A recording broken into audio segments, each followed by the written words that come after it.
ये रत्नकर्ण शाब्काचार्य आचार्य समंतभद्र स्वामी का हम सब आने वाले दिनों में इसे समझने की कोशिश करेंगे। श्रावक धर्म का अगर कोई स्टैंडर्डाइज्ड ग्रंथ है तो मैं रत्नकर्ण शाब्काचार्य को ही मानता हूं। ये टेक्स्ट बुक है। हर श्रावक के पास यह होनी चाहिए एक श्लोक और उसका अर्थ। अगर व्यक्ति रोज पढ़े तो 150 दिन में वो अपने जीवन को एक ऐसी गति दे सकता है जो उसे सुख की ओर ले जाने वाली है। और भी बहुत सारे श्रावकाचार हैं, 35 श्रावकाचार हैं, लेकिन सबसे पुराना और सबसे प्रामाणिक ये रत्नकर्ण श्रावकाचार्य आचार्य समंतभद्र स्वामी का माना गया है। हम इसी के आधार पर बहुत आसानी से कुछ बातें समझने की कोशिश करेंगे। मंगलाचरण में समंतभद्र स्वामी ने वर्धमान भगवान को प्रणाम किया है। नमः श्री वर्धमान।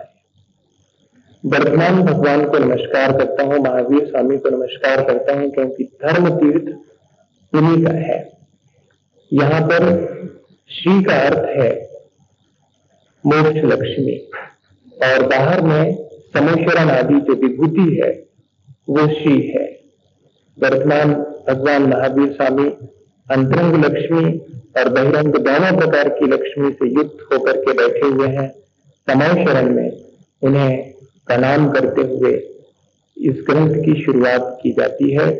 और वे भगवान कैसे हैं, हम लोगों के साथ एक बड़ा मजा है। हम लोग जिस चाहे को भगवान नहीं मान लेते, जहां चाहे माथा नहीं टेकते हैं, हम पूरी परीक्षा कर लेते हैं।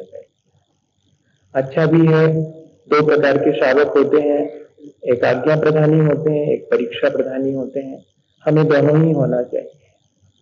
जहां हमें माथा टेकना है, कम से कम वहां तो हम जरूर ये देखेंगे कि जिन कदमों में हम माथा टेक रहे हैं वे कदम मोक्ष मार्ग की तरफ जाते भी हैं कि नहीं जाते हैं। इतना तो देखना ही पड़ेगा। ये तो ठीक है कि भगवान की आज्ञा है कि सच्चे देव गुरु शास्त्र के प्रति श्रद्धा रखनी चाहिए, वो तो ठीक है, लेकिन सच्चे देव गुरु शास्त्र का जो स्वरूप है वो स्वरूप समझे बिना और जहां कहीं भी माथा टेक देना, ऐसा नहीं लिखा। आज्ञा प्रधानी होने का मतलब ये नहीं है कि चाहे जिसको माथा टेक दे। इसलिए हमारे यहाँ तो जब भी कोई बात कही जाएगी पहले उसका जो स्वरूप है उसकी भी चर्चा करनी पड़ेगी। हमने वर्तमान महावीर स्वामी को प्रणाम किया है तो आगे लिख दिया निर्धूत कलिलात्मनि, जिन्होंने अपने 4 घातिया कर्मों को नष्ट कर दिया है। निर्धूत कलिलात्मनि। इतना ही नहीं, जिन्होंने अपने 4 घातिया कर्मों को नष्ट कर दिया है सो वीतरागी हो गए। पर एक विशेषण से काम नहीं चलेगा। हमारे भगवान तो 3 विशेषण वाले हैं। वे सर्वज्ञ भी हैं, वे हितोपदेशी भी हैं और वे वीतरागी भी हैं। पर सबसे पहले दिखाई पड़ती है वीतरागता।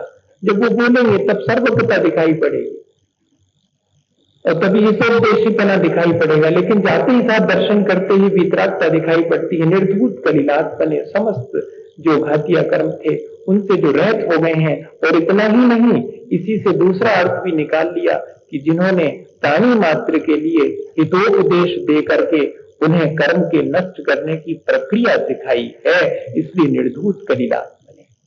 जिन्होंने स्वयं अपने कर्मों का नाश कर लिया और हितोपदेश के द्वारा प्राणी मात्र को कर्मों के नष्ट करने की प्रक्रिया सिखा दी, तो क्या विशेषता हो गई कि वे हितोपदेशी भी हो गए, वीतरागी भी हो गए। और अगली वाली लाइन में कहते सालों का नाम त्रिलोका नाम यद विद्या दर्पणाय। यद विद्या, जिनकी केवल ज्ञान रूपी विद्या में, केवल ज्ञान ही यहाँ विद्या है, उस विद्या में सालों का नाम त्रिलोका नाम, तीनों लोक अलोकाकाश सहित प्रतिबिंबित होते हैं, दर्पण के समान प्रतिबिंबित होते हैं। भगवान को अलग से जानने की चेष्टा नहीं करनी पड़ती। जैसे हम सबका ज्ञान है, छोटा सा ज्ञान है, शायद समय ज्ञान है, एक एक बात जाननी पड़ती है, उनके लिए जानना नहीं पड़ता। उनकी आत्मा इतनी पवित्र हो गई, उनके केवल ज्ञान रूपी दर्पण में सारी चीजें हस्तमलक हाथ पर रखे वस्तु की तरह और प्रतिबिंबित होती चली जाती है।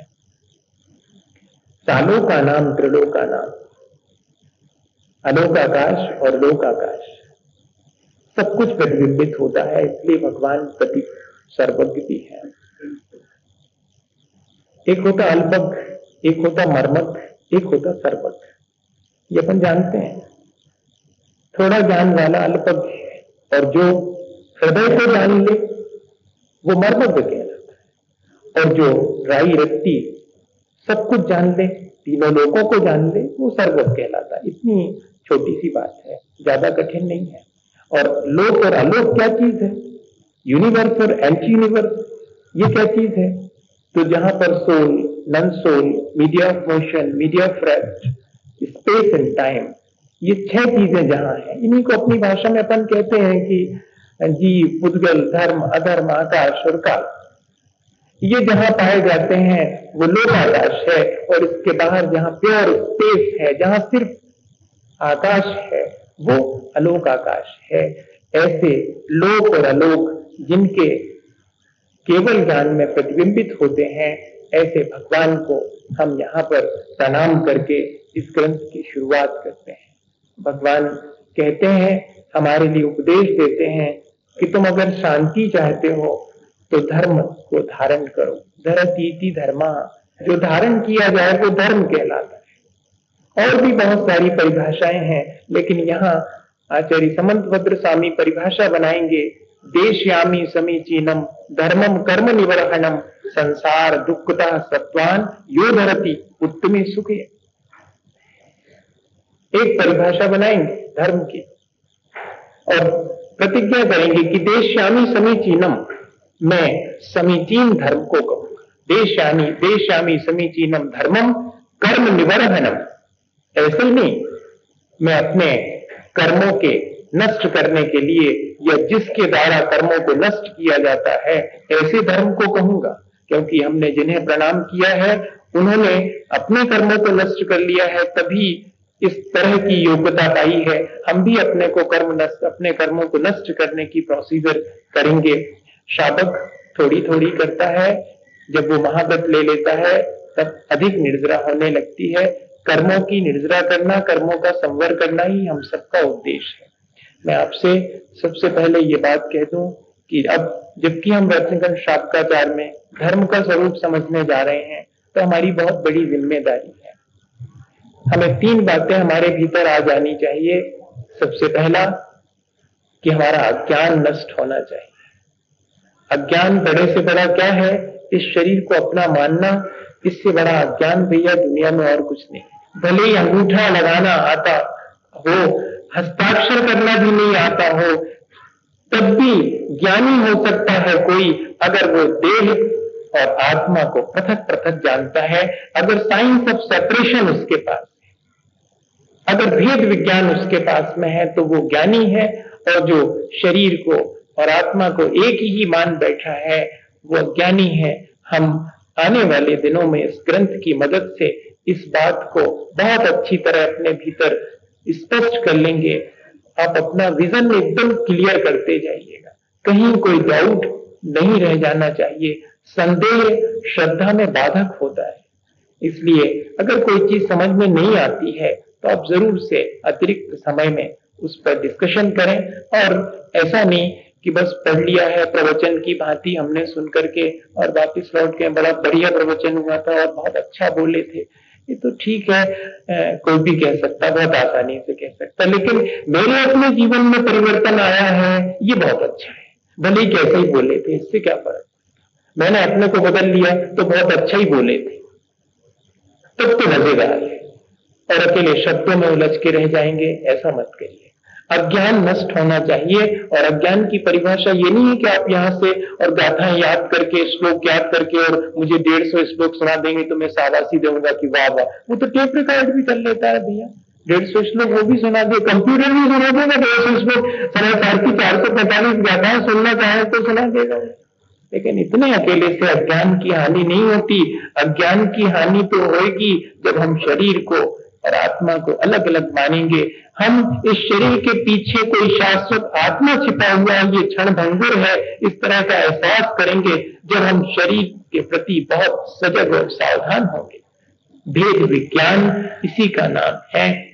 ये ग्रंथ चाहे प्रथमानी योग का हो, चाहे करणानी योग का हो, चाहे चरणानी योग का हो, चाहे द्रव्यानी योग का हो, ये तो हम सब गैर बुद्धिमान लोगों के लिए अलग अलग भाषा में समझाने की प्रक्रिया है। ऐसा ग्रंथ थोड़ी अलग अलग भागों में डिवाइड रहता है कि ये प्रथमानुयोग का है तो भैया और इसमें तो किस्से ही कहानी होगी, इसको क्या करना अपन को करके अपन तो जो है वो दूसरा करणानुयोग है, सुगण गणित को विषय है अपने का काम को। चरणानुयोग में चलने की प्रक्रिया लिखी है, उसका होने वाले 7 तत्वों को प्रदूषण जो में हुई वो सबसे अच्छो है, सुद्रव्यान योग अच्छो है। ऐसा जो है आचार्यों ने कहीं नहीं लिखा। 4 योग भगवान के कहे गए हैं तो सब अच्छे हैं, जो उनको में समझ में आ जाए वो अच्छो है, बाकी सब बेकार है। सीधी सीधी बात तो ये है, अगर आप मुझसे पूछें तो आचार्य भगवंतों से पूछे तो इसमें सब कुछ है, इसमें भेद विज्ञान छिपा हुआ है। पहले ही कह रहे हैं कि मैं ग्रंथ की शुरुआत इसलिए कर रहा हूं कि कर्मों का नाश हो, अज्ञान की हानि होनी चाहिए, हमारे भीतर भेद विज्ञान की प्राप्ति होनी चाहिए। कैसा है भेद विज्ञान? भेद विज्ञान को अपनी भाषा में अगर आज की भाषा में कहें तो साइंस ऑफ सेपरेशन है। वो पृथक्करण का विज्ञान है, छोटी मोटी चीज नहीं है। क्या कुछ थोड़े से क्षण है हमारे जीवन में जब हम शरीर से अपने को जुदा महसूस करते हैं? कभी एक आध सेकंड के लिए ऐसा हुआ है? देखो कहना अलग बात है। कभी किसी ने सुई चुभोई हो और हमने क्षण भर को महसूस किया हो कि शरीर को चुभोई गई है, मैं उससे पृथक हूं 1 सेकंड के लिए, फिर दर्द होने लगा वो बात अलग है। लेकिन 1 सेकंड के लिए ऐसा आया क्या? भोजन भीतर डालते समय मैं कहां खा सकता हूं, फिर भी देखो तो इस शरीर के पीछे खाना पड़ता है। ऐसा विचार आया क्या? कभी नहीं आया, शौक से खाते चले जाते हैं, कभी इस तरह का विचार ही नहीं करते। और भेद विज्ञान कैसे होगा? भेद विज्ञान तो प्रतिक्षण सजगता है, प्रतिक्षण अपने को शरीर से पृथक महसूस करने की प्रक्रिया है। और साइंस ऑफ पेनिट्रेशन, भेद विज्ञान के मायने है साइंस ऑफ पेनिट्रेशन। हम किसी चीज के आर पार देख सकें। हम चीज को ऐसा देख लेते हैं कि ये तो शरीर है, नहीं इसके आर पार और है क्या इसके भीतर, इसकी वास्तविकता क्या है? इसके भीतर कचरा कूड़ा है और कुछ नहीं है, 2-4 पैसे का सामान है इसके भीतर। लेकिन ये क्यों जीवित है, इसके पीछे कौन छिपा हुआ है? साइंस ऑफ मिस्ट्री तीसरा डेफिनेशन है, साइंस ऑफ मिस्ट्री। भेद विज्ञान के मायने मैंने भेद जान लिया, इसका रहस्य मैंने जान लिया, इसकी वास्तविकता जान ली और इसके पीछे छुपी हुई शाश्वतता भी मैंने जान ली। इस क्षण भंगुर के पीछे जो शाश्वत छुपा हुआ है उसको मैंने जान लिया। इसलिए जब ये क्षण भंगुर मेरे से पृथक होने लगेगा मैं तकलीफ नहीं पाऊंगा, क्योंकि मुझे मालूम है कि इसके पीछे जो छुपा हुआ शाश्वत है वो है वास्तविकता। एक व्यक्ति चला जाता था रास्ते में और अचानक कार से टकरा गया, इतनी जोर से टकराया कि हाथ पैर सब टूट गए, पूरे शरीर में प्लास्टर बन गया, पड़ा हुआ है बेड पर, सिर्फ आंखें दिखती हैं, बाकी पूरा शरीर टूट फूट गया है और पूरे में प्लास्टर हो गया, जिंदा है फिर भी। उसका बहुत पुराना मित्र उससे मिलने पहुंचता है हॉस्पिटल में और पूछता है कैसे हो? तो बोलता है कि अच्छा हूं, खुश हूं। तो उन्होंने कहा कि इतनी पीड़ा तो होती होगी, बहुत पीड़ा होती होगी, फिर उस पीड़ा के बीच में भी तुम कह रहे हो कि खुश हो? बोले हाँ पीड़ा तो होती है, when I laugh I feel some pain, जब मैं थोड़ा हंसता हूं तब थोड़ी तकलीफ होती है, वैसे कोई तकलीफ नहीं है। उसने कहा कि इतनी पीड़ा में हंस लेते हो? बोले हाँ तभी तो, अगर अब नहीं हंस पाऊंगा तो कब हंसूंगा? मैं तो सोचता था कि इसके टूट जाने से मैं टूट जाऊंगा, लेकिन देख रहा हूं ये पूरा टूट गया, फिर भी मैं तो ठीक हूं। अभी तक मैं सोचता था कि इसके टूट जाने से मैं टूट जाऊंगा, लेकिन इसके टूट फूट जाने के बाद भी मैं तो नहीं टूटा हूं, मैं तो बिल्कुल ठीक हूं। क्या ऐसा एहसास हमारे भीतर नहीं हो सकता? हो सकता है। ये सारे ग्रंथ उसी एहसास के लिए, उसी भेद विज्ञान के लिए हैं कि हम पहचान सकें कि ये शरीर अलग है और मैं उससे पृथक हूं। भले ही एक सेकंड के लिए कह रहा हूं आपसे, 24 आवर्स नहीं कह रहा हूं, एक सेकंड के लिए ऐसा महसूस हो अंदर से, ईमानदारी से। पहली चीज, अज्ञान की हानि होनी चाहिए। बड़े से बड़ा ज्ञान है कि हम शरीर को अपना मान लेते हैं और फिर संसार फैलने लगता। दूसरी बात, राग द्वेष और हानि। दूसरी, इस ग्रंथ के पढ़ने के बाद राग द्वेष की कमी तो होनी ही चाहिए। कौन सा वाला राग? राग भी दो प्रकार का है, द्वेष तो एक ही प्रकार का है। द्वेष में कोई दो प्रकार नहीं होते, राग में होते हैं दो। एक प्रशस्त होता है, एक अप्रशस्त होता है। एक अच्छा राग होता है, एक बुरा राग होता है। भगवान से राग, अच्छा राग। सच्चे देवगुरु शास्त्र से, धर्म से अनुराग होना, ये तो अच्छा राग है। उसको छोड़ने की बात नहीं कह रहे हैं, उसको कम करने की बात नहीं कह रहे हैं, उसको तो बढ़ाया जाएगा। जो विषयानुराग है, जो पांचों इंद्रियों के विषयों में हम चले जाते हैं, वो कम होना चाहिए। आज तो मैं ग्रंथ पढ़ के आया हूं, आज तो एक श्लोक पढ़ के आया हूं। अगर आज थोड़ा सा नमक कम हो गया है तो कोई बात नहीं, चले। आज अगर मेरे मन की एक चीज थाली में नहीं आई है तो चलेगा। आज अगर मेरे मन के कपड़े धुल करके तैयार नहीं हो पाए तो किसी को आज डांटूंगा नहीं, कहने का मन ही नहीं होगा, क्योंकि मैं समझ के आ रहा हूं आज कि मुझे इस तरह के राग को धीरे धीरे कम करते जाना है। जिसको जिस चीज में लगता हो कि मेरी आसक्ति इसमें ज्यादा है, वो उस चीज को गौर से देखे और उससे अपनी आसक्ति को हटाने की कोशिश करे। थोड़ी देर के लिए, बहुत प्रैक्टिकल है ये चीज, आप थोड़ी देर हटा करके देखिए आसक्ति को, तब लगेगा कि हमने ग्रंथ को पढ़ा है। राग और द्वेष दोनों की हानि होनी चाहिए। ऐसा ना हो कि ग्रंथ पढ़ते जाएं और अहंकार आता जाए कि हम तो जानकार हैं और दूसरे जो नहीं जानते हैं उनको नीचा दिखाने की कोशिश होने लगे, अवज्ञा होने लगे। ऐसा नहीं, ग्रंथ पढ़ करके हमारे भीतर बहुत अधिक वीतरागता आनी चाहिए, राग द्वेष कम होते जाना चाहिए, ज्ञान का प्रकाश होना चाहिए। हम रोज रोज देखेंगे कि कितनी रोशनी हमारे जीवन में हुई, कितना राग द्वेष कम हुआ और मैत्री जायते।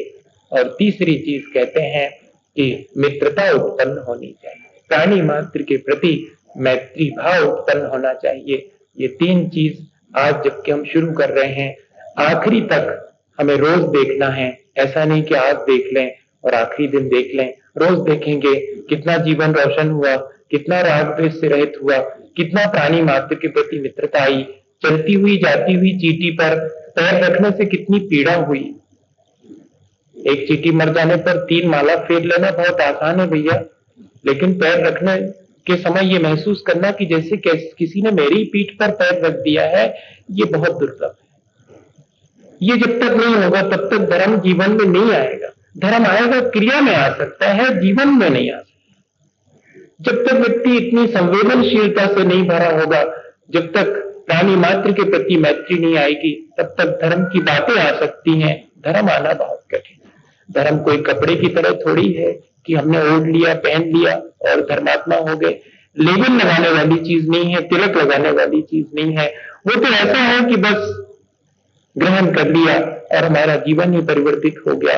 कैसे धर्म को कहूंगा? देशयामी समीचीनम धर्मम कर्म निवर्धनम, कर्मों के नाश करने के लिए।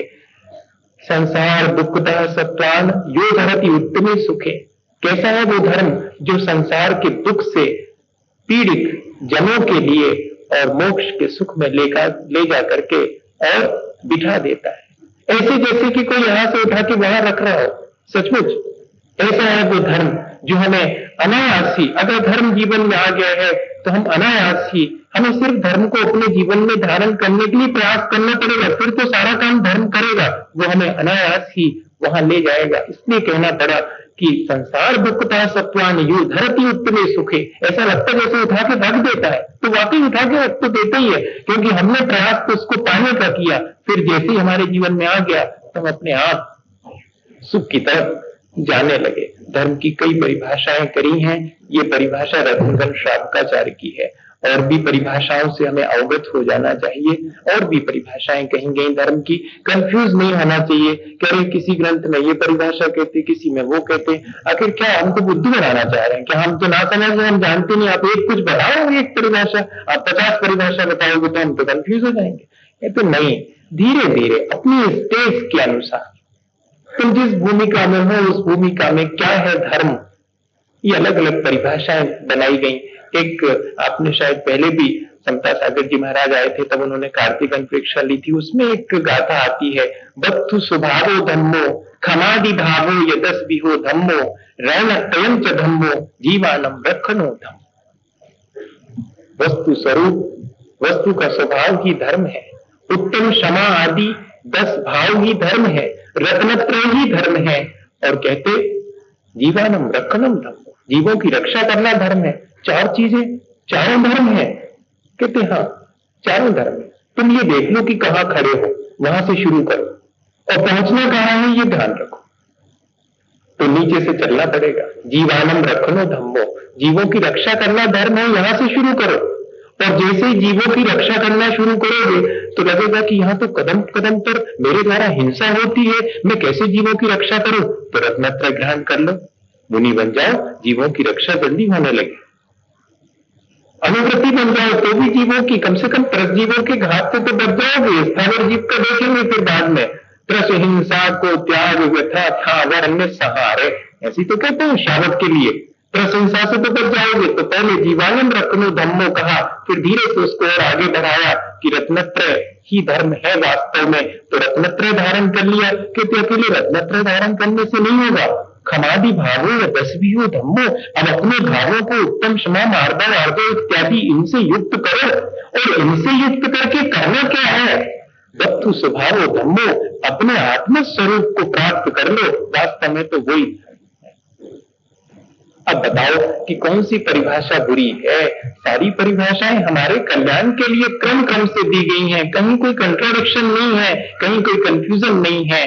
बस हमें क्रम से आगे बढ़ते बढ़ते, और उन सब चीजों को सोपान है, जैसे कि एक एक स्टेप बाय स्टेप हम सीढ़ियां चढ़ते हैं और ऊंचाई छू लेते हैं। हम लोगों के साथ मुश्किल ये हो जाती है कि हम लोग खड़े नीचे रहते हैं, बात छत की करते हैं। छत पे पहुंच के छत की बात करें तो बहुत सुंदर लगे, लेकिन नीचे खड़े रहते हैं और बहुत ऊंची बात कर लेते हैं। अभी जीवों की रक्षा हमसे होती नहीं है, वस्तु स्वभाव की धर्म है, ऐसा मान करके हम चाहे जो करते चले जाते हैं, क्योंकि हम मालूम है कि वस्तु का स्वभाव ही जो है वो धर्म है, और स्वभाव तो कभी अन्यथा होता नहीं है, ऐसा मान के हम बैठ जाते हैं। आप एक चीज ध्यान रखिएगा कि मैं जो भी चीज कह रहा हूं, आप उससे ये मत निकालिएगा कि मैं किसी पे कमेंट कर रहा हूं।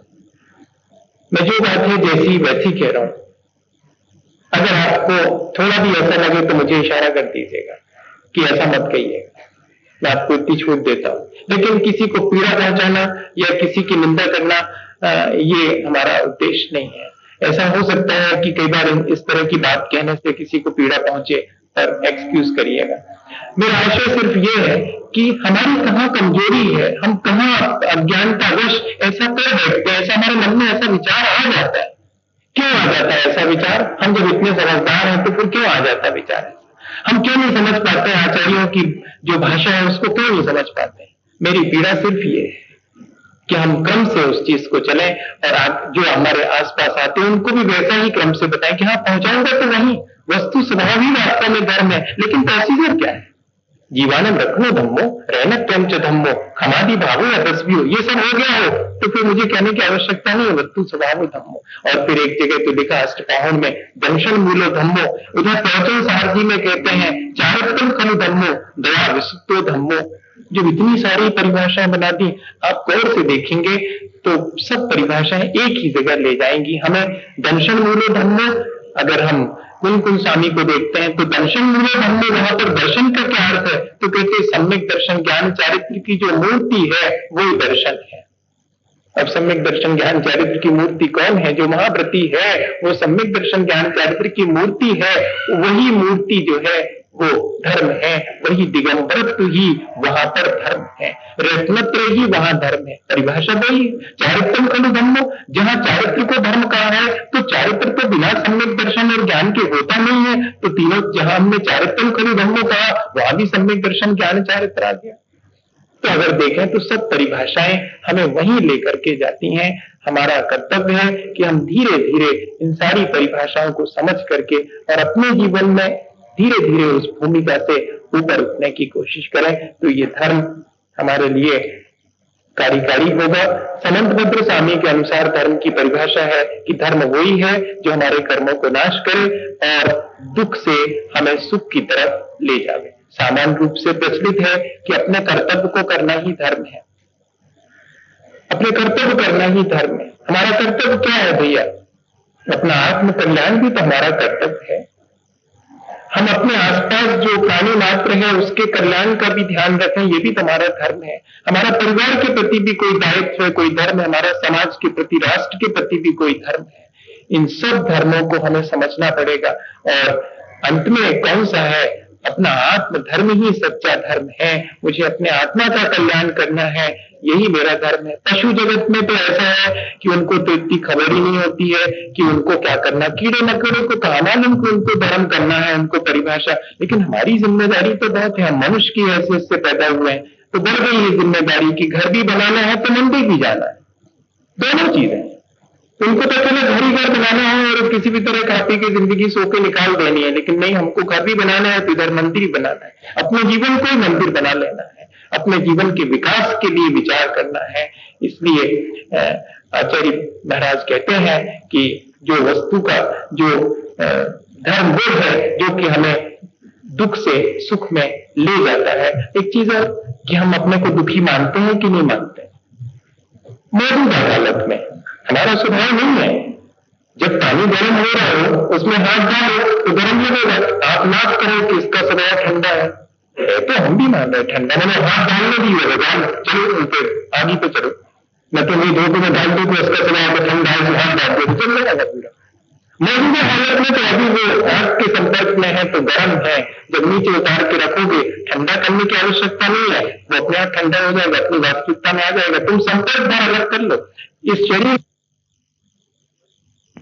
ये कह रहे हैं कि थोड़ी देर जो चारों तत्वों का दुख मालूम पड़ता है, अगर सच्चा दुख मालूम पड़ता है तो उससे बचने का उपाय अगर कोई है तो वो धर्म है। धर्म की परिभाषा आगे जाकर के तीसरे श्लोक में बताते हैं, सदृष्टि ज्ञान वृत्तानि धर्मम धर्मेश्वरा विदु यदि यत् प्रत्यनीतानि भवन्ति भवपत्। वो चीज आगे सदृष्टि ज्ञान वृत्तानि, सम्यक दर्शन, सम्यक ज्ञान और सम्यक चारित्र, इसी को धर्म के जानकारों में धर्म का, धर्मेश्वरा धर्मम विदु, इसे भी धर्म का है। आप एक एक शब्द का अर्थ करिए, बहुत आसान है, बहुत ज्यादा कठिन चीज नहीं है। मैं तो सोच रहा था शुरू में कि इनको जनरल प्रवचन जैसे ही कर दूंगा, नहीं तो कल से जो है वो आने बंद कर देंगे कि यार बहुत कठिन कठिन संस्कृत पढ़ा रहा हूं, तो मैंने संस्कृत भी छोड़ दी कि ये संस्कृत भी नहीं पढ़ेंगे, चलो आपके लिए आसान हो जाएगा। लेकिन मैं कई बार सोचता हूं कि अगर किसी ने इंजीनियरिंग में एडमिशन लिया हो, कितनी कठिन पढ़ाई होती, पढ़ लेता है आदमी। मेडिकल स्टोर वाले को जितनी प्रकार की दवाइयां रखी हैं सबके नाम मालूम है, पर्ची पर कैसे घिसट पिसट के लिख के आया हो, देखता है उठा करके उसमें से फट से लाके देता, इतना शॉर्ट नॉलेज। और इस मामले में बहुत कठिन। अब ये कहां कठिन है, थोड़ा सा कोशिश भी कर लीजिए, थोड़ा कोशिश करके देखिए कि शब्द को आप समझने की कोशिश करिएगा कि हमारे आचार्य भगवंतों ने कृपा करके हमें क्या कहा है। तब आप चकित होंगे कि इतनी आसानी से हमें धर्म का मार्ग बता दिया है। एक एक शब्द तो कह रहे हैं कि सदृष्टि, अच्छी दृष्टि, अच्छा ज्ञान, अच्छा आचरण, समीचीन दृष्टि, समीचीन ज्ञान, समीचीन आचरण। आचार्य महाराज हमेशा कहा करते हैं कि किसी को समझ में नहीं आता सम्यक दर्शन ज्ञान चारित्र, तो उससे तय कहो कि देखभाल कर चलना। ऐसा कहते कि नहीं? देखभाल के चलना, देखना, ठीक ठीक देखना, वस्तु को उसकी वास्तविकता में देखना, इसका नाम सम्यक दर्शन है। जिसकी आंख एकदम क्लियर है, जो खंबे को देखने के साथ साथ देख लेती कि प्रतिक्षण टूट रहा है, जब से बनना शुरू होता है, जब से टूट रहा है, जो एक एक चीज के पीछे उसकी वास्तविकता को देखता है, वो दृष्टि समीचीन दृष्टि कहलाती है। वो कह रहे हैं कि ऐसी समीचीन दृष्टि, वस्तु की वास्तविकता को जानने वाली दृष्टि तुम प्राप्त कर लो और उसी का ज्ञान प्राप्त करो, उसी के अनुरूप अपना आचरण करो, यही तुम्हारे भीतर धर्म की शुरुआत होगी। और यदि ये प्रत्यनिष्ठा नहीं, अगर इससे विपरीत चलते हो, भवंती भाव पद्धति, तब फिर हमारी जिम्मेदारी नहीं है।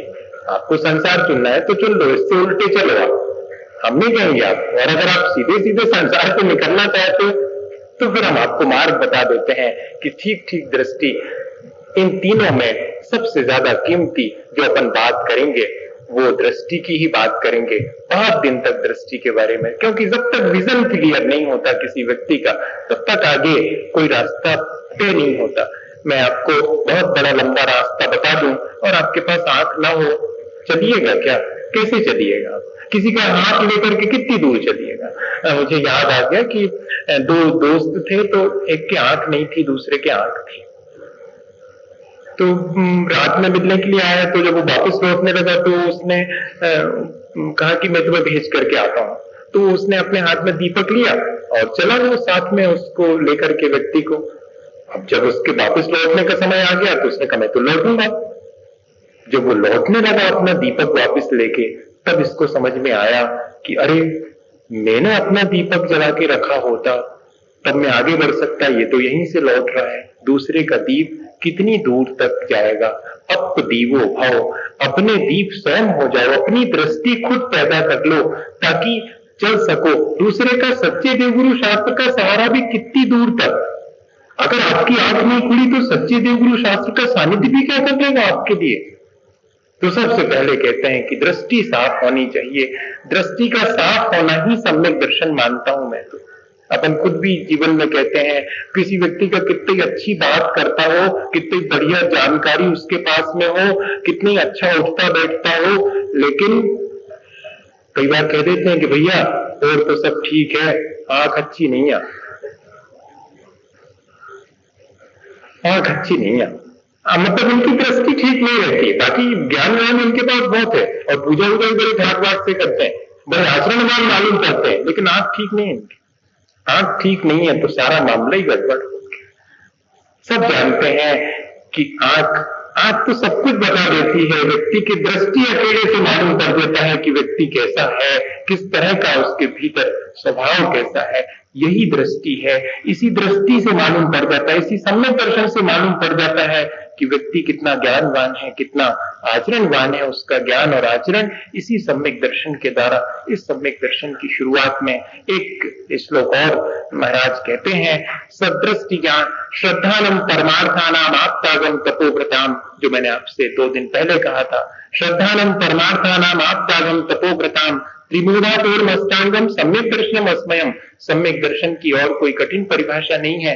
जो मैंने कहा कि धर्म सम्यक दर्शन, ज्ञान और चारित्र रूप है, तीनों की एक मेकता रूप है, उसमें से जो सम्यक दर्शन है वो क्या है? वो श्रद्धान का नाम है। सम्यक दर्शन किस पर श्रद्धा करें? परमार्थानाम आप्तागम तपोव्रताम। आप समझते हैं भगवान आगम, जिनागम और आप्तागम तपोधना नाम, और जो साधु हैं, अच्छा सच्चे देवगुरु शास्त्र जो परमार्थ भूत है, उन पर श्रद्धा करना, मूर्ता से रहित होके। ये अपन समझेंगे, एक एक चीज समझेंगे, डोंट वरी, आप बिल्कुल चिंतित मत होइएगा कि बहुत मुश्किल सा लग रहा है। शुरू में लगेगा, फिर तो एकदम आसान होगा। मूर्ताओं से रहित होकर के करेंगे। 8 अंग कौन कौन से, ऐसी कौन सी चीजें हमारे भीतर प्रकट हो जाएंगी जैसे ही सम्यक दर्शन होगा? हमारे भीतर क्या क्या प्रकट होगा ये हमें देखना पड़ेगा, और क्या क्या चीजें हमारे जीवन से निकल जाएंगी, कैसे हम रिफाइंड होंगे, कैसे हम अपने आप में पवित्र होते चले जाएंगे। अगर हमारी दृष्टि पवित्र होती चली जाएगी, अगर हमारी श्रद्धा पवित्र होगी, तो हमारा पूरा का पूरा जीवन पवित्र होगा। इसी श्रद्धा पर फिर अपन आगे बात करेंगे। आज आपका समय अब तो फिर भी आज ज्यादा हो गया, 9:15 तक अपन पूरा करेंगे। जो भी चीज आपको क्लियर नहीं हो उसे क्लियर करते जाएं। मैं या मुझे बताएं कि ये वाली प्रक्रिया ठीक नहीं है, आप तो कोई कहानी वहानी सुना करके और थोड़ा सा बता के और करिएगा, तो फिर वैसा कर दूंगा, मुझे कोई दिक्कत नहीं है। अगर ऐसा आपको पसंद हो तो ऐसे ही करूंगा। आज आप इस चीज को मुझे बताएंगे कि हाँ ये प्रोसीजर ठीक है या इसमें कोई, मेरा उद्देश्य ये नहीं है कि मुझे अपनी विद्वत्ता बतानी है या कि मुझे बहुत सारी बातें आती हैं। मेरा उद्देश्य सिर्फ ये है कि आपकी समझ में आना चाहिए। आपको कहानी से आता है, कहानी सुना दूंगा। आपको संस्कृत में समझ में आता है, संस्कृत में बता दूंगा। आपको इंग्लिश में समझ में आता है, इंग्लिश में। जिस भाषा में आप समझ सकें उस भाषा में मुझे कोई प्रॉब्लम नहीं, पर आपके ऊपर डिपेंड करता है, क्योंकि शुरुआत आपको करनी है। मैं ऐसी भावना के साथ कि हम सब इस ग्रंथ के माध्यम से अपने जीवन में प्रकाश लाएंगे, अपने राग द्वेष को कम करेंगे, प्राणी मात्र के प्रति मैत्री भाव जागृत करेंगे, इसी भावना के साथ बोले आचार्य गुरु और विद्यासागर।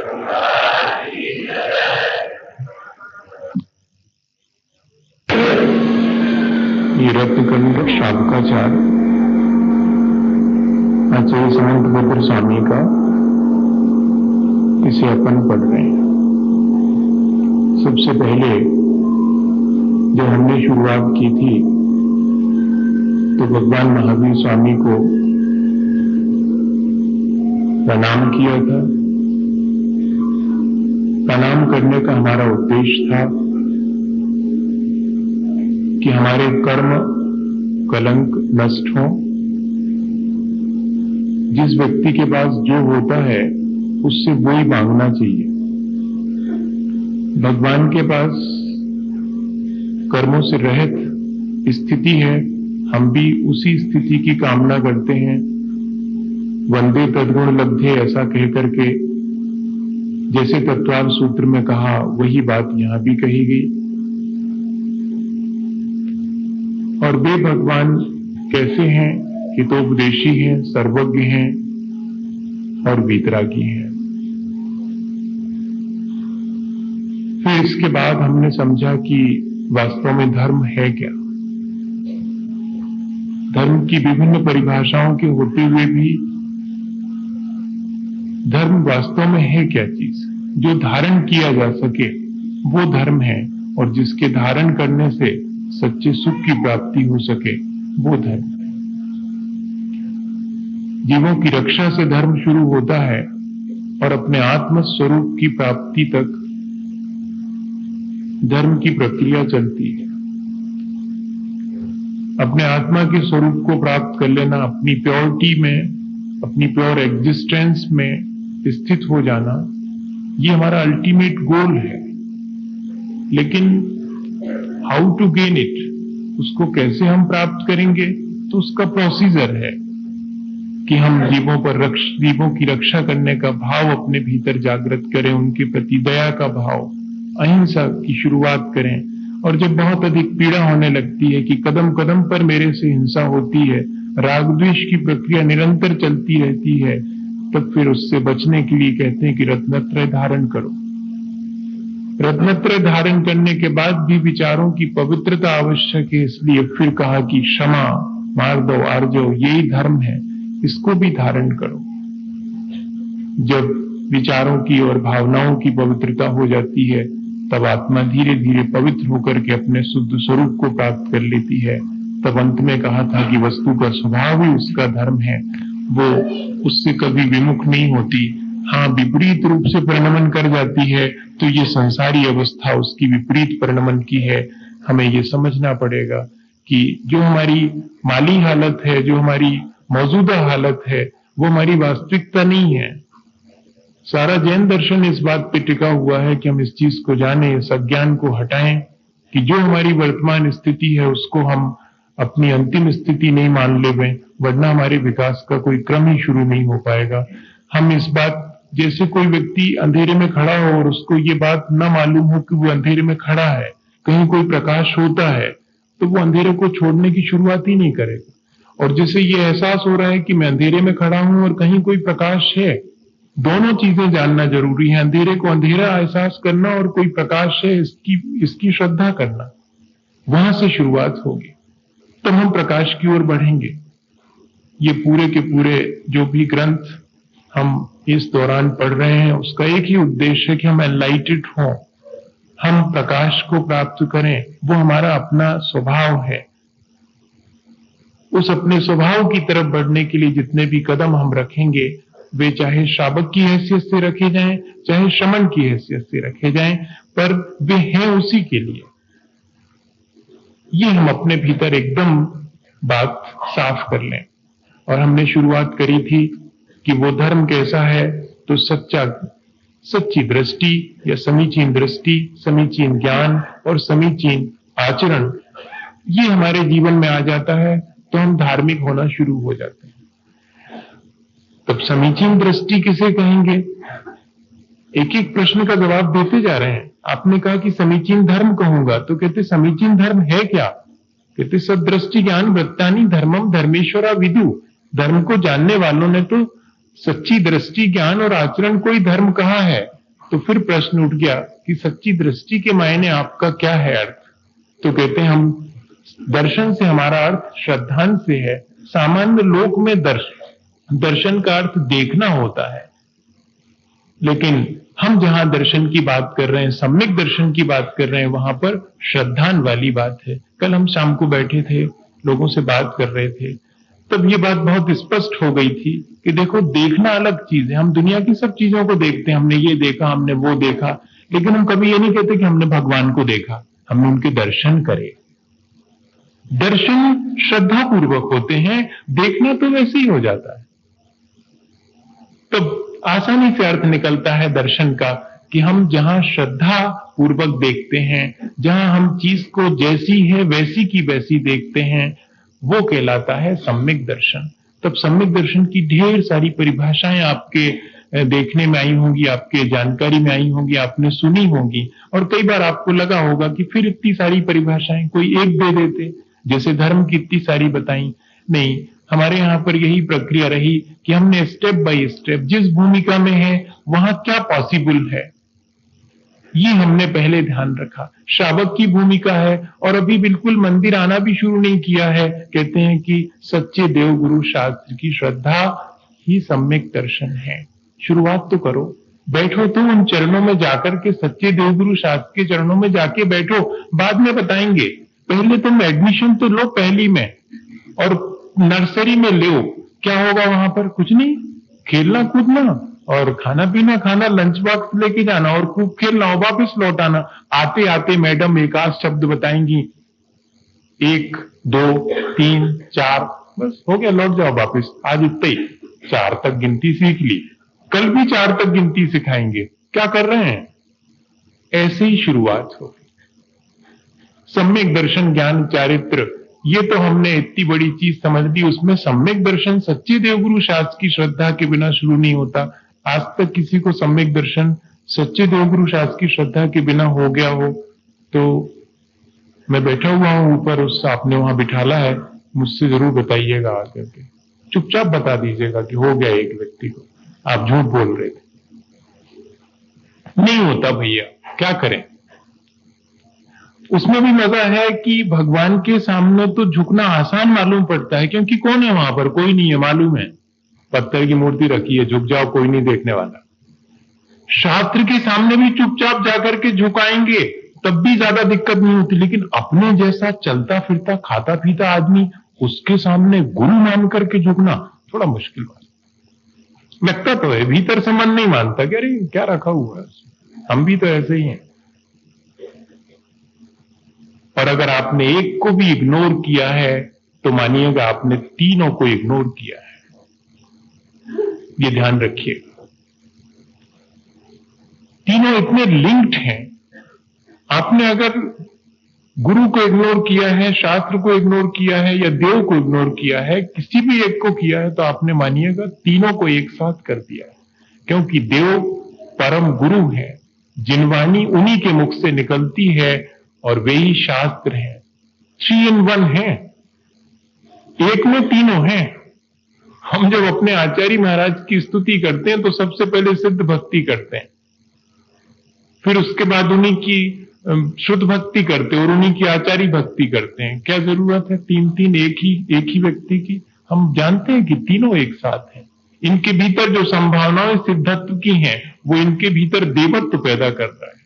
इनके भीतर जो ज्ञान है वो हमारे जिनवाणी का प्रतीक है, और ये जो अपना आचरण करते हैं वो इनके भीतर आचार्य, उपाध्याय और साधु। आचार्य भक्ति में लिखा है कि आचार्य, उपाध्याय, साधु तीनों एक साथ आ गए।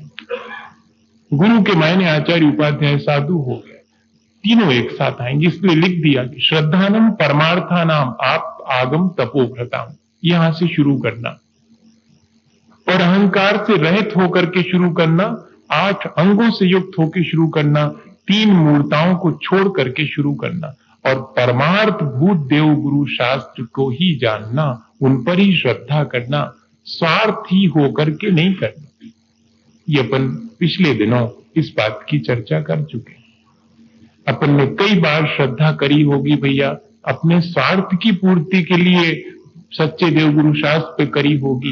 एक बार परमार्थ के लिए सच्चे देवगुरु शास्त्र पर श्रद्धा करेंगे, तभी हमारे लिए वो जो सम्यक दर्शन है, जिसके बिना संसार कटता नहीं, जिसके बिना जीवन की शुरुआत नहीं होती है, ऐसा वो सम्यक दर्शन जिसकी महिमा समंतभद्र स्वामी ने सबसे अधिक गाई है। आप पढ़ेंगे पूरे, अभी तो सम्यक दर्शन की ही बात चलती रहेगी 41 गाथाओं में, फिर आएगा सम्यक ज्ञान की बात, वो भी 4-5 गाथा में कह के, श्लोकों में कह के समाप्त कर देंगे। 41 श्लोक हैं, सिर्फ 42 होंगे, 41 श्लोक सम्यक दर्शन की महिमा के लिए। ऐसी वो श्रद्धा है, कठिन नहीं है। हमने कई बार आपसे ये चीज कही कि कठिन नहीं है श्रद्धा। पता नहीं किसको कब स्पार्क हो जाए, पता नहीं सच्चे देवगुरु शास्त्र के सानिध्य में बैठकर के कब लगे कि सच्चा तो यही है। एक पशु को भी मुनि महाराज निकलते हुए हों और उसको दर्शन हो जाए, और अगर उसके भीतर ये भाव भासना हो जाए कि सच्ची चीज तो यही है, तो हो गया उसको। आप हो सकता है कि पलट रहे हो किताब को और कर रहे हो आप पूजा ढेर सारी 10-10 एक दिन में, और को ऐसे ही खाली हाथ लौट जाए, और उसने सिर्फ ये सोच करके कि लगता तो है कि यही सही है, ओरिजिनल तो यही है। उसको नमोकार मंत्र सुनाई पड़ गया और उसकी श्रद्धा हो गई और उसका काम हो गया। ऐसा भी संभव है। लेकिन होना चाहिए, हमारा अहंकार जितना जितना गलता चला जाता है, जितना जितना हमारे भीतर भेद विज्ञान उपजता चला जाता है, उतने हम सम्यक दर्शन के निकट पहुंचते चले जाते हैं, उतनी हमारी श्रद्धा जो है वो सच्ची होती चली जाती। श्रद्धा तो होती है भैया, सच्ची होना बहुत मुश्किल है। सच्चा श्रद्धान मुश्किल है, और उसको अपन को आसान बनाना है इस पूरे जीवन में। हमारा श्रद्धान दुनिया भर की चीजों में होता है, अगर वो परमार्थ भूत श्रद्धान हो जाए तो वो सच्चा श्रद्धान होता है। मैं आपको एक छोटी घटना सुनाऊं कि छोटी छोटी चीजों में, सांसारिक चीजों में तो कितनी प्रगाढ़ श्रद्धा हो जाती, कितना विश्वास हो जाता है, लेकिन सच्चे देवगुरु शास्त्र और उनके द्वारा कही गई बात, कई परिभाषाएं मैं आपसे कह रहा था, वो भी बताता हूं कि सम्यक दर्शन की कितनी सारी परिभाषाएं, और फिर स्टेप बाय स्टेप हम हर एक को पाते चले जाएं, और एक के बाद एक होता ही है, क्रम से ही होता है। सम्यक दर्शन 10 प्रकार के सम्यक दर्शन की भी चर्चा करी है, आज्ञा सम्यक दर्शन से लेकर परमावगाढ़ सम्यक दर्शन तक की बात करी गई। सब समझना चाहिए अपने को, और जिस स्थिति में हम हैं वहां क्या संभव है वो हमें कर लेना चाहिए। मैं आपसे उस घटना की बात कर रहा था कि एक बहुत बड़ा बॉटनिस्ट था, वनस्पति शास्त्री था। वो स्पीशीज खोजता रहता था, नए नए पौधों की नई नई प्रजातियां खोजता रहता था, और उसने अपने ड्राइंग रूम तक में जो है विभिन्न बहुत रेयर जो स्पीशीज थी, बहुत दुर्लभ जो वनस्पतियां थी वो लगा रखी थी। एक बार उसको मालूम पड़ा कि एक स्पीशीज जो कि बहुत दुर्लभ है 400 फीट गहरी नीची घाटी में है। वो उस घाटी के निकट पहुंचा, कई बार उसने झांक के नीचे भी देखा, लेकिन डर बहुत लगता था। इतना व्यवस्था नहीं थी उन दिनों में कि वो नीचे तक जाकर के उसको ले आए। उसके मन में एक विचार आया कि क्यों ना अपने छोटे से बेटे को रस्सी से लटका करके नीचे डाला जाए और वो उस स्पीशीज को लेकर के आ जाए। उसने अपने छोटे बेटे से कहा कि कर दोगे? उसने कहा बिल्कुल, आप कहें तो, बहुत आसान है ये तो काम। और आंगन फांगन, एक दिन संडे का दिन था, छुट्टी का, तो पहुंच गए वो, रस्सी वस्सी लेकर के बेटे के कमर में बांध दी और धीरे धीरे बेटे को छोड़ना नीचे शुरू कर दिया। बेटे के चेहरे पर एक भी शिकन नहीं है, चेहरे पर पसीने की एक भी बूंद नहीं है। पिता के तो हाथ कप रहे हैं, पसीना पसीना हो गया, नीचे छोड़ता चला जा रहा है। उसने नीचे से आवाज भी दी कि मिल गई स्पेसीज, मैंने ले ली है, ऊपर खींच लीजिएगा, आराम आराम से खींच रहा है और वो बड़े मजे से मजा ले रहा है और लेके ऊपर आ गया। ऊपर आकर के खुश है और देखा कि पिता तो पसीने पसीने हो गए हैं और बहुत घबराए हुए हैं। उसने कहा आपको क्या हुआ? बोले तू मेरे से पूछता है मेरे को क्या हुआ? तू बता कैसा है, ठीक है कि नहीं? नीचे तो तू उतरा था, तू इतना खुश कैसे है? तेरे को डर नहीं लगा? बोलते डरना क्या था, रस्सी आपके हाथ में थी और आप मेरे पिता हैं, ये मेरे भीतर विश्वास था। बस इतनी सी बात थी, इसमें डरने की क्या बात थी? और इधर हमने सच्चे देवगुरु शास्त्र का सानिध्य भी ले लिया, फिर भी हमारा भय जाता नहीं। ये लोग भय नहीं जाता, परलोक भय नहीं जाता, आकस्मिक भय नहीं जाता, वेदनाओं का भय नहीं जाता, मरण का भय नहीं जाता, अत्राण और अगुत्ती का भय नहीं जाता। और बात हम करते हैं कि 7 भयों से मुक्त जो है वो सम्यक दृष्टि है। एक भी भय तो हमारा नहीं गया। कितनी चिंता है इस लोक में हमारी नाक नीची ना हो जावे। अरे भैया कौन की ऊंची रही, क्या तो बताओ? चक्रवर्ती लोग की तो नीची हो गई। क्या कर लिया? नाम मिटा करके दूसरे का लिखना पड़ा था, इतने बड़े चक्रवर्ती थे। लेकिन जाता नहीं मन से, जो उसे ही तो निकालना है। कैसे नहीं जाएगा? ऐसा एक बार संकल्प तो कर लो कि हम तो एक बार जो है ऐसे ऐसे विश्वास को अपने सच्चे देवगुरु शास्त्र के प्रति उत्पन्न करेंगे, चाहे दुनिया कितना ही चिल्लाती रहे कि ये नहीं है, ऐसा नहीं है। हाँ ठीक है भैया, हमने सब सुन लिया, हमने सब जान लिया। एक व्यक्ति मिला था मुझे जरूर एक बार, और लगातार उसने 10 प्रवचन सुनने के बाद 11वें दिन आकर कहा था कि ना बाप को सुनना है ना किसी और को सुनने की जरूरत है, मुझे जो करना है शुरू करता हूं, आशीर्वाद दीजिए। रेयर केसेस में ऐसा होता है, एक आध कोई व्यक्ति मिलता है जो ऐसा कहता है कि बस आपको भी नहीं सुनना अब, और ना किसी और को तो सुनना ही नहीं है, अब तो मैं करना शुरू करता हूं। क्या ऐसा अपन नहीं कर सकते? सब कर सकते हैं। मैं ये नहीं कह रहा हूं कि सुनना बंद कर दें, मैं ये कह रहा हूं कि करना शुरू कर दें। हम इतना सुनते हैं, इतना जानते हैं, इसके बाद भी एक कदम भी नहीं आगे बढ़ते हैं। हमारी श्रद्धा क्यों नहीं परमार्थभूत हो पाती है? मुख्य तो ये चीज है। हमारी मूर्ताएं क्यों नहीं हट पाती, हमारा अहंकार क्यों नहीं हट पाता है? ऐसी ये श्रद्धा है। इसकी पहली परिभाषा है सच्चे देवगुरु शास्त्र पर श्रद्धा करना। यही दृष्टि की निर्मलता है। दृष्टि उसकी निर्मल है जिसकी सच्चे देवगुरु शास्त्र पर श्रद्धा है। कल हम लोग सागर धर्मामृत की शुरुआत कर रहे थे और उसमें लिखा हुआ था कि श्रावक तो वो है जो मुनि धर्म में श्रद्धा रखता है, वरना वो श्रावक नहीं है। जो महाव्रतों में श्रद्धा रखता है वही अनुव्रती हो सकता है। जिसको महाव्रत की लालसा है वही गृहस्थ हो सकता, सागार वही है वहां पर। बताइए, ऐसी श्रद्धा होनी चाहिए। पहली परिभाषा बनाई, फिर दूसरी परिभाषा बना दी, तत्वार श्रद्धानम सम्यक दर्शनम। कभी आप तत्वार सूत्र पढ़ेंगे, किसी से सुनेंगे, तो उसमें यही परिभाषा आएगी कि तत्वों के स्वरूप की जैसा वर्णन किया भगवान ने, जैसा कहा सो उसको वैसा मान लेना, इसका नाम तत्वार्थ श्रद्धान है। तत्व के अर्थ का श्रद्धान। कहते तत्वों के नाम तो सबको आ जाते हैं, लेकिन जीव कहने से जीवत्व की भाव भासना होवे तो उसको जानना कि ये जो है तत्वार श्रद्धानी है। 7 तत्वों का अच्छे से अच्छा प्ररूपण करने वाला भी मिथ्या दृष्टि हो सकता है। ध्यान रखना, क्षयोप समलब्धि में इतना काम हो जाता है कि क्षयोप समलब्धि भाई ने और 7 तत्वों की प्ररूपणा शुरू हो जाती है। उसके बाद विशुद्धि बढ़ती है, फिर देशना सुनता है, प्रायोग लब्धि होती है। ये 4 तो अभव जीवों को भी हो जाती भैया। उसके बाद परिणामों की निर्मलता होवे तो करण लब्धि होती, तब सम्यक दर्शन होता। करणान योग की बात तो ये है, मुख्य बात तो सिद्धांत की है, पर वो जरा कठिन हो जाएगी, इसलिए उसको मैं ज्यादा टच नहीं कर रहा हूं आपको। वो जो प्रोसीजर है वो तो अपने भीतर ऑटोमेटिकली हो जाएगा, अपन उसकी ज्यादा चिंता नहीं करेंगे कि क्या होगा क्या नहीं होगा, कैसे स्वरूप लब्धि होगी। हम तो अपनी श्रद्धा को प्रगाढ़ करते चले जाएंगे तो ये सारी लब्धियां अपने आप होकर के और हमारे पास तो रिजल्ट आ जाएगा, रिजल्ट दिखाई पड़ेगा। और कई बार तो रिजल्ट भी दिखाई नहीं पड़ता है। सम्यक दर्शन हो गया, ये डिक्लेरेशन नहीं कर सकता कोई किसी के बारे में और अपने बारे में भी। खुद टोडरमल जी ने मोक्ष मार्ग प्रकाशक में लिखा है कि जो ये कहता है कि मैं सम्यक दृष्टि हूं, जानना कि उससे बड़ा कोई मिथ्या दृष्टि नहीं, बड़ा मुश्किल है। जो दूसरे के सम्यक दर्शन का तय करता है, क्यों? क्योंकि वो अवधि ज्ञान और मनः परे ज्ञान और केवल ज्ञान से रहित होकर के ये बात कह रहा है। कोई मनः परे ज्ञानी कहे, कोई अवधि ज्ञानी कहे, कोई केवल ज्ञानी कहे तो कह सकता। शुद्ध ज्ञान के माध्यम से दूसरे के सम्यक दर्शन, क्या अपने सम्यक दर्शन तक का तय नहीं किया जा सकता है, ऐसा लिखा हो।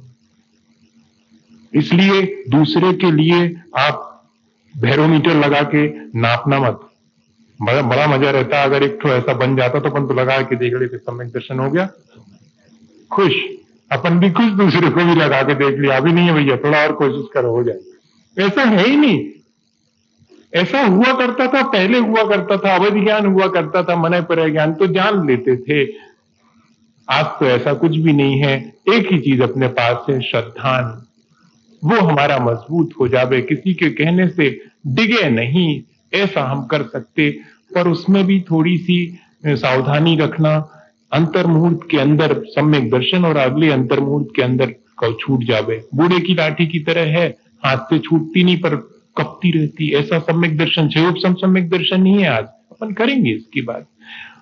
तो दूसरी परिभाषा बनाई है कि तत्वार श्रद्धानम सम्यक दर्शन। तत्वार श्रद्धान का नाम, तत्व जैसे हैं वैसी उनकी भाव भासना भीतर हो। जैसे किसी ने घट सुना और अभी घट देखा नहीं है, लेकिन घट ऐसा होता है, पानी जल धारण करने की क्षमता वाला है, ऐसा घट का उसके भीतर विचार आ गया, स्वरूप का दर्शन हो गया। ऐसा ही जैसे ही जीव कहा और मैं जानने देखने के स्वभाव वाला हूं, सब प्रपंचों से रहित हूं, ऐसा भाव भासना होना, ये तत्वार्थ। ये कब आएगी भैया? घर बैठे बैठे नहीं कहते, सच्चे देवगुरु शास्त्र के सानिध्य में आने के बाद ये होगी, इसलिए दूसरे नंबर रखा। पहले सच्चे देवगुरु शास्त्र का श्रद्धान, फिर उसके बाद तत्वार श्रद्धान। अब सातों तत्व जान लिए हैं, सातों तत्वों में से क्या पर है, क्या स्व है, ऐसे स्वपर का भेद विज्ञान या आपापर का भेद विज्ञान होवे तो सम्यक दर्शन होता है। ऐसी तीसरी परिभाषा बना दी तो ठीक तो है, क्रम तो वही रहेगा। सात तत्व जानने के बाद जीव तत्व मैं हूं, बाकी सब पर हैं, ऐसा आपापर का भेद विज्ञान हो गया। फिर कहती प्रशम संवेग अनुकंपा आस्तिक आदि लक्षणा इतर तु आत्मविशुद्धि मात्रम। जब प्रशम संवेग अनुकंपा आस्तिक के भीतर प्रकट हो गया और आत्म विशुद्धि हो गई, तब कहते हैं कि सम्यक दर्शन हो गया। फिर कहते कि ये सब तो आपने बड़ी चर्चा कर ली, हम तो सच्ची बात बतावें, जब तक सात प्रकृतियों का क्षय उपशम और क्षय उपशम नहीं होगा तब तक सम्यक दर्शन नहीं। तो सात प्रकृतियों के उपशम क्षय क्षय उपशम से जो दशा आत्मा की प्रकट होती है उसका नाम सम्यक दर्शन है। जो श्रद्धान आत्मा के भीतर पैदा होता उसका सम्यक दर्शन नाम। इतनी परिभाषाएं हो गई। सच्चे देवगुरु शास्त्र की श्रद्धा का नाम सम्यक दर्शन है। तो शुरुआत तो यहीं से करना पड़ेगी, धीरे धीरे आगे भी बढ़ना पड़ेगा, वहीं नहीं बैठ जाना। तो दूसरी परिभाषा कहती तत्वार श्रद्धानम सब एक ही है, लेकिन स्टेप बाय स्टेप आपापर का भेद विज्ञान होना, आत्म विशुद्धि होना, और फिर कहते कि कर्मों का क्षय उपशम और क्षय उपशम होना। ये सम्यक दर्शन की प्रक्रिया है। हम सबके लिए ये बहुत आवश्यक है कि सम्यक दर्शन हमारे जीवन में आवे। कभी मोक्ष मार्ग प्रकाशक में टोडरमल जी को पढ़िएगा, आसान परिभाषा लिख दी। मैं किसी का निषेध और समर्थन तो नहीं करता, जो बात जहां से अच्छी लगती उस बात को कहता हूं, उतना ही आप ले लेना। नहीं तो आप जो है फिर बाद में ये टेप करके और फिर उसको कहो कि वो ऐसा कह रहे थे या वैसा कह रहे थे। इस झगड़े में नहीं पड़ना, जो अच्छा लगे सो ले लेना। उसमें लिखा हुआ है, बड़ी आसान परिभाषा लिखी, राग द्वेष घटावने के श्रद्धान का नाम सम्यक दर्शन, राग द्वेष घटावने के ज्ञान का नाम सम्यक ज्ञान, और राग द्वेष घटावने के आचरण क्रिया का नाम सम्यक चारित्र। अभी इसमें सरल और कब परिभाषा बताएं। राग द्वेष घटावने की श्रद्धान का नाम सम्यक दर्शन है, और दिन भर में हम कितना राग द्वेष कर रहे हैं, चारित्र मोहनी मान करके कर रहे हैं, और फिर वहां लिख रहे हैं कि राग द्वेष घटावने की श्रद्धान का नाम सम्यक दर्शन। बस इतना ही कर लें अगर अपन। और राग द्वेष घटता कैसे है? शावक का राग द्वेष घटता कहाँ है? घटता है तो मंदिर में थोड़ा घट जाएगा, गुरुओं के सानिध्य में घट जाएगा, शास्त्र स्वाध्याय के समय घट जाएगा। तो इसलिए तो उसको कहा कि आलम्बन लो। राग द्वेष घटाना है अगर तो देव गुरु शास्त्र का आलम्बन लो, तत्व का अभ्यास करो। यही प्रक्रिया है। यही इसी के द्वारा जो है सम्यक दर्शन की प्राप्ति होगी, सच्ची श्रद्धा हमारे भीतर उत्पन्न होगी। अब आपने कह तो दिया कि सच्चे देव गुरु शास्त्र के श्रद्धान का नाम सम्यक दर्शन है, तो सच्चे देव का स्वरूप बताओ। तो फिर सच्चे देव का स्वरूप बताया था, आपते नो छिन्न दोषेन सर्वज्ञेन गमेशिना भवितव्यम न्योगेन नान्यथा याप्तता भवेत्। इसके अलावा कोई आप्तता नहीं हो सकती है। आपते नो छिन्न दोषेन,